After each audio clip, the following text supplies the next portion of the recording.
So I was the headliner. I was the last guy up.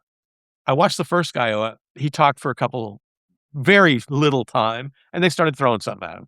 And the Okay. second guy, same thing. I just went up there and I started talking and doing my act. That crowd threw nothing the whole time during my act. I'm like mystified by this. But afterward, I go, "Hey, what happened? You guys threw those other guys and didn't throw anything at me." He said, "Oh, well, you sat down and talked to us and you bought us a beer. Once you buy us a beer, you're family. We don't throw Yes, you things at guys. family."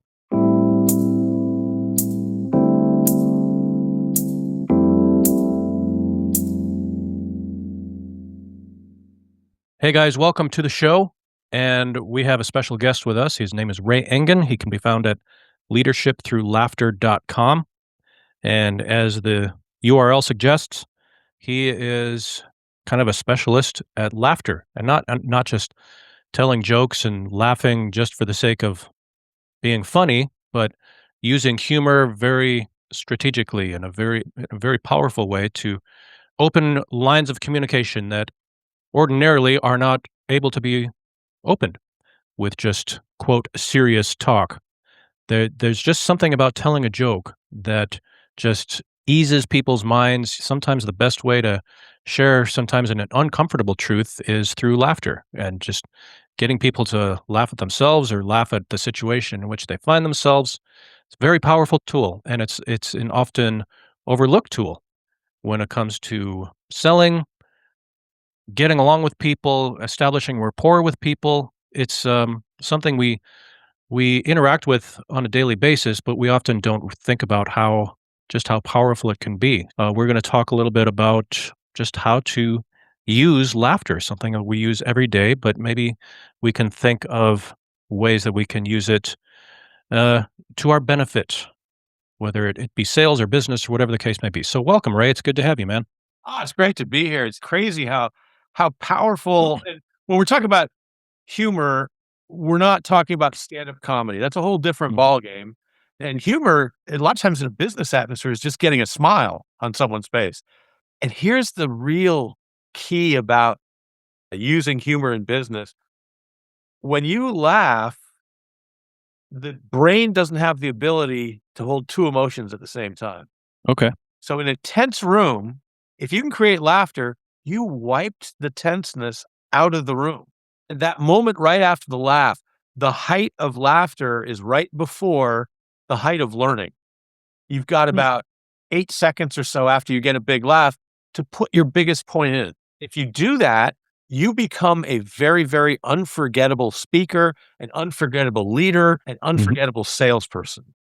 Uh, there's a book called Humor Seriously that Mhm. they did a test with different salespeople, and they had the same exact script, these same salespeople, and they added one line to the second script, which sold, I think it's 30% more.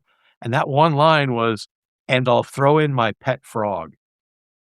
Okay. The bar is not that high. And if you can successfully use humor, people look at you as being a better employee. They think you're Mm. more productive than your non-humorous counterpart. 4% of people think that you are doing a great job if you use humor. Mm. But if you try and fail, you're almost as high. It's the people that don't try and the people that use humor inappropriately that are on the bottom rung of that scale, which is crazy. But I understand that you had your start as a stand-up comedian. You mentioned it just a moment ago, and I've never done that in my life, and have no plans to do so. But I've heard that actual business is not all that much fun, from what I've heard. What I mean is that it's not just it's not just laughter. Like there's a lot of work, there's a lot of trial and error that goes into understanding what is going to get a laugh out of people, and not just like a little smirk out of people, but something that's going to hold their attention. And I think you said something about biker bars or something. You're trying to get people that you wouldn't ordinarily communicate at all with, and you're trying to get their attention. Watch my show. Tell us about just that lifestyle. it's the show itself that a lot of people would go see is something that anybody would work for free, but They have to pay you for all this other stuff that you have to put up with. And Mhm. I went on the road, which was a different town every night, probably a couple 100 miles in between these towns. And you walk in, and a lot of times there are these places that didn't know there was gonna be a comedy show there. So there's a place in Rock Springs, Wyoming, I'll never forget it. I had to go in, there's a bar of bikers playing pool for $100 a game. The show starts in 5 minutes. I had to be able to talk them out of the queues, put them down, turn around, watch me do the show, and enjoy that moment. And I could do that, and I didn't think twice about it. So the skills it gave me is what brought me to where I am today. The actual lifestyle, it's not super lucrative until you get to the top 1/4 of 1%. Yeah. I made a living, wasn't the best living, but I made a living at it, and that puts me in the top 1/2 of 1% of that field. Wow. If I was in that top 1/4%, you would have recognized me the second I came on. But, Mhm. that's the Seinfelds and all those kind of people. But the tricks that you understand and the way you connect with people so quickly, it's a magical thing you learn how to do as a comic going from town to town, and you don't worry about it. And people get freaked out approaching a stranger. And our businesses get killed as a solopreneur when we do that wrong. And the wrong thing to do with a stranger is to ask a question. Your friends don't do that. They make statements. And think about if you went to, and this kind of it shows you how powerful laughter is. If you walk up to a stranger and say, "Can I ask you a question?" You ever have that happen? People do that. And what do people do? They pull away and they duck their Yeah. chin. Okay. And you're unsure. That pulling away, you're increasing the distance between you and the other person as a safety measure. Your Mhm. chin ducks subconsciously to protect your throat because that's your most vulnerable area of your body. And Mm. so that they're already putting up a wall in between you. But if you reframe it from a question to a statement, I have the craziest question for you. That creates curiosity. And people actually lean in and go, "What is it?" Now, the thing about laughter, if I get you to laugh, what happens to your head when you laugh? You throw your head back. You're actually exposing your throat. So Hmm. that's subconscious proof that laughter is instant rapport, likability, and trust immediately. And you can take over a room really quickly. And it's not, it's just the key thing to building charisma. If you wanted to start doing that, the first thing to do is don't ask questions of people.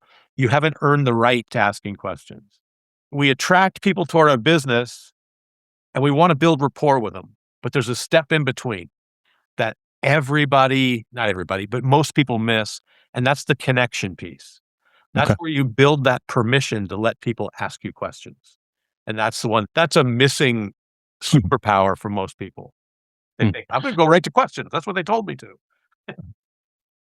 I wanna pick your brain a little bit about using humor, for sales techniques, but I just wanna briefly go back to this biker bar in Wyoming. Yeah, Like, you're giving a sales pitch, like, you are selling them on you. You're selling yeah. yourself to them. What did you say to them that made them put away whatever they're doing and then watch your show? What So there's 3 things that turn people's heads really quickly to you. Okay. Curiosity, Yeah. relevance, Yeah. and specificity. And Absolutely. if you can peak those, they will help you. If you built that wall, you have no chance. And I believe I said, "Man, I need a huge favor from you guys."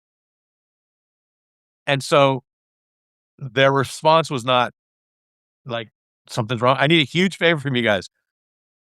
Okay. They at You least just will walk find up out. to them. You just Yeah, walk up to them and said, "I need a huge favor." yeah. Okay. I might have looked up at them and said, "I'm not a threat, right?" Okay. It's some little thing that just eases the tension. It's like friends talking to friends. Yep. Your friends will say something about you. "Oh, you look at that shirt. It's got the same circles on it as the painting over there." Something that they notice about you. "Oh my God, the worst thing happened to me at the DMV today." Just they'd start with a statement. Strangers ask questions. and that puts up the wall. So if you can pique the curiosity, that's my favorite is the curiosity. Um, I've been in situations where I bought one person a beer and the whole crowd became my friend. So giving to get something is a good thing. Because I sat down with this guy that always interrupted shows. It was one of those places where they had chicken wire around the stage, and they Chicken actually wire? threw things. They threw things at bands and comedians. And I went in early, and there was one, and I said, "I heard there's some problems here." And he said, "Yeah, it's those 4 guys right there that usually start it." And I went Mhm. over and I sat down, and I introduced myself as one of the comics tonight, and I said, "Yeah, I'm just trying to figure out there's always problems here. I wanna know what they are," you know? And I sat down, I started talking to him, bought him a round of beers, Mhm. and, I said, "Well, what is it?" And he said that there's a lot of people that come in, like, they're big time people, and this is a small town, and, we like to think that we're great people here too, and they gave me a great explanation. I said, "Okay." So, I was the headliner, I was the last guy up. I watched the first guy up. He talked for a couple very little time, and they started throwing something at him. And the Okay. second guy, same thing. I'm going, "Oh, well, I guess that didn't," and I just went up there and I started talking and doing my act. That crowd threw nothing the whole time during my act. And I'm like mystified by this.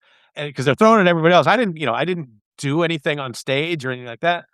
And I had a good time. And afterward I go, "Hey, what happened? You guys threw those other guys and didn't throw anything at me." He said, "Oh, well, you sat down and talked to us and you bought us a beer. Once you buy us a beer, you're family. We don't throw Yes, he things at does. family." And so that's the thing is creating that sense of we already know each other. Mm. If I treat you as if you're my friend, Yep. you reciprocate. And it's not exactly the same way, but it's a lot easier in than if I come up to you and I trigger the stranger. "Who are you? Why are you here? How long are you gonna stay? Are you friend or foe?" If you could disarm those switches, you can talk to anybody as long as you're interesting. Mhm. The best way to be interesting is to be interested. Okay. So you've got to connect and then you can ask questions. Other little things that bring people to you faster, shared vulnerability. You go to a networking event, right? And people hate those things. And so Yep. what do they do? What do you do? Yeah. So question, what do you do? Statement. Which is everybody's least favorite question to answer, right? Exactly. So don't ask it. Never say, "How are you today?" Never say, "So what do you do?" I have a list Right. of these things, but you're going up and there's a person that owns their own business. I bet there's a great story about how you started your business, and then shut up. And they'll tell you the story of how they started their business because that's the sweat and tears they've lived through. That's something they are proud of. Mm. So here it is, right? My story involves that biker bar in Rock Springs. And we are all our own favorite subject, aren't we? Sure. We love to talk about ourselves because nobody asks us enough questions about ourselves. Yeah. And what I'm hearing from you is that the reason that that's so funny. That's the mark of success is nobody threw anything at me. That's the bar of success in that situation. But Yeah. what made you successful is that you went into that situation saying, "What can I give you guys? How can I make your lives better?" Whereas these other people who got stuff thrown at them, they were just in it they were in it for themselves. Here I am, and all I want is your approval. I want you to laugh at the stuff that I've brought. I want something from you rather than I'm gonna give something to you. Yeah. You mean $250 to me is what a lot of people will say. Right. And I'm those people are my clients.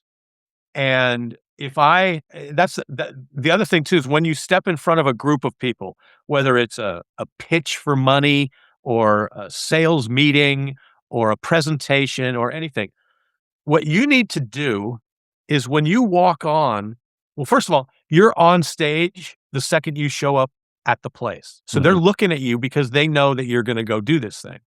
And so you can't be two-faced and be mean to the receptionist, but then very complimentary in the interview. When I used to run a sales team, I would put some of my fellow managers or salespeople at the front desk when the people were showing up for interviews to see how they treated that person, because that was important to me. So that's the first thing. The second thing is when you walk on, you need to know what the audience is thinking the second you walk on stage. You need to be in their head, not in your head. And the worst thing you can do, the most annoying type of comic is, "So, how's everybody doing today?" "Oh, that's not good enough." I used to walk on and just tell them what just happened to me. Now, did it really just happen to me? Sometimes. A lot of times it was a story about getting pulled over and talking my way out of a ticket. I would say, "Oh my god, I'm so excited right now because on the way over to the club tonight, I got pulled over and I talked myself out of the ticket." The audience cheers because everybody likes to talk themselves out of tickets, and they want to know, "How did you do it?"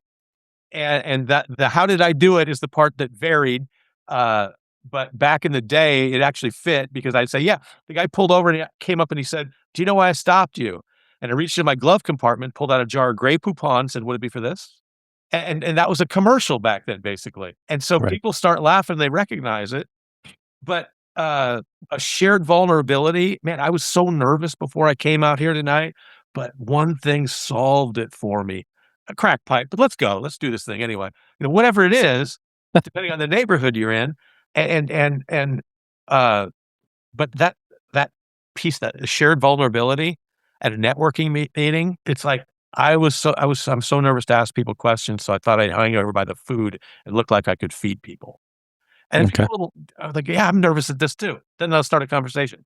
"I'm Right. so nervous. I'm so this. I'm" "You look like a natural. You look like a natural at this. What's your story?" Okay.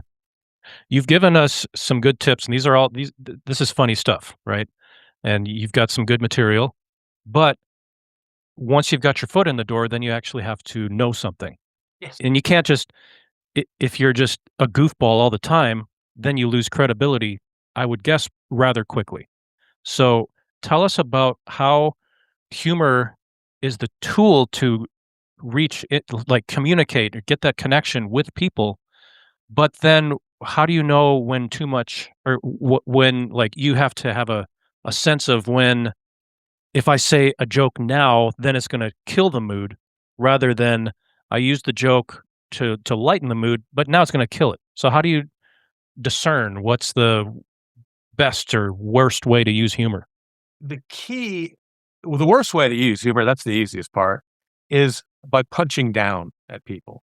Hmm. Because humor is a benign violation of a norm that surprises you, right? Wait, It say has that again. Say that again. It's a benign violation of a norm that surprises you, and Okay. it has to surprise you because you can't tickle yourself.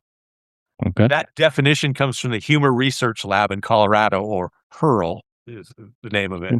You sir. Yeah, but it fits. It's if it doesn't hurt, it works. If it hurts, it doesn't work. Now, the problem is you don't know what hurts people, Mm. and you're always gonna hurt somebody. So you have to be careful. If you have any doubt about it, don't say it. But make sure you're not punching down because nobody likes that anymore these days. There's only one Don Rickles. Um, but the key with the humor though, in a business presentation, you're not telling jokes. You're uncovering where the humor lies. Okay. And like one of the ways to share it and work with it is to talk about how you developed whatever it is you sell. So for example, I had a client that shares right away, didn't when I started with them, but does now. They said, "Yeah, our onboarding process took 9 days, and our very first customer called it a hostage situation," which is a smiling line. But then when he says, "It now takes 9 seconds." Because he got that smile based on the hostage situation, "It now takes 9 seconds" is a very serious line that they want people to remember, and so he does it right after the smile or the laugh, so there's a strategic use of humor. So if you share an early business vulnerability, When I picked up the phone when I started, it felt like it weighed 55 pounds and I couldn't pick it up to dial. Today, it weighs nothing, and I'm on it all the time because I don't talk to strangers anymore. I reconnect with friends. So you're using it as part of your story. It's kinda like, uh, the boulevard of boring presentations is lined with data-driven drivel, right? And you can have the greatest information in the world. If you just tell that information, nobody hears it. Hmm. You've gotta tell the story behind the data that creates the emotion within Mhm. your client. Now, people will say, "Well, my boss is very serious. He just wants, give me the facts, give me the facts, give me the facts." What he's buying is what it's like to walk in front of the board with a good report on your sales. And so there's emotion behind that, even though he's one of those factual guys.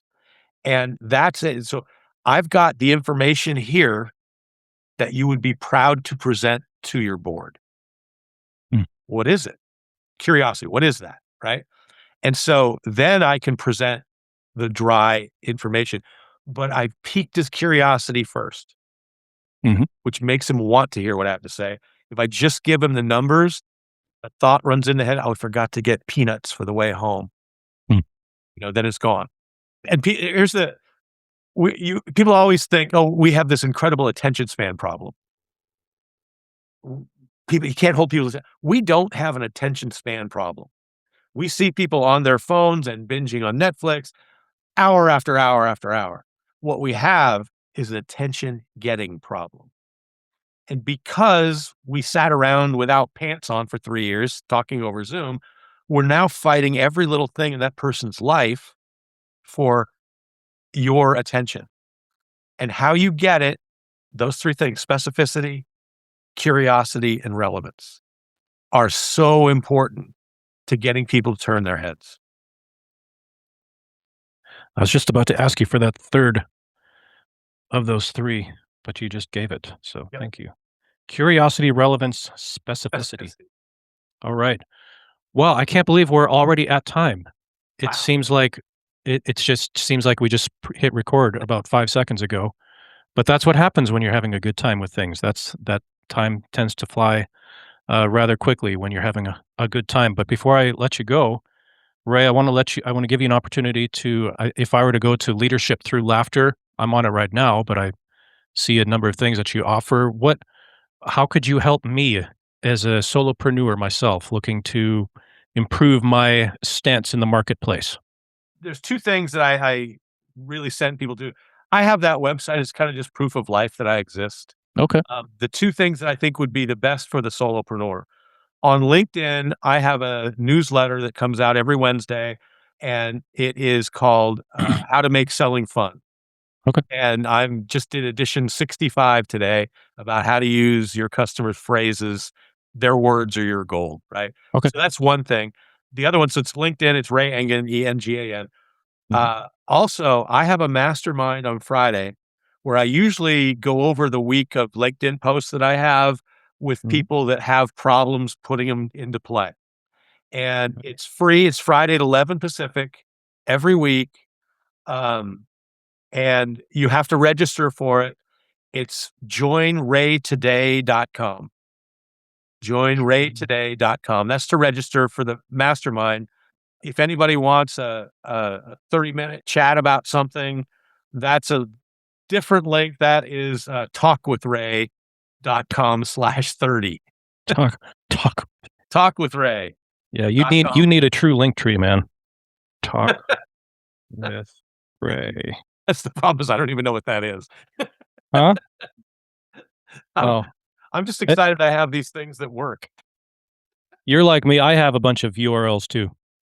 Oh my Uh, god. I'm such a I wanted to get because I always tell people you don't need AI as much as you need Ray I, right?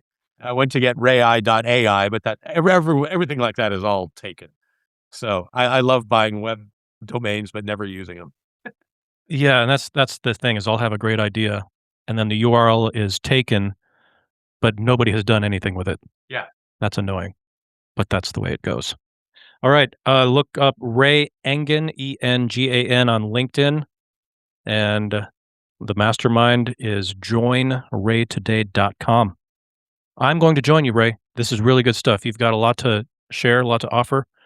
And this is relevant to what we all need.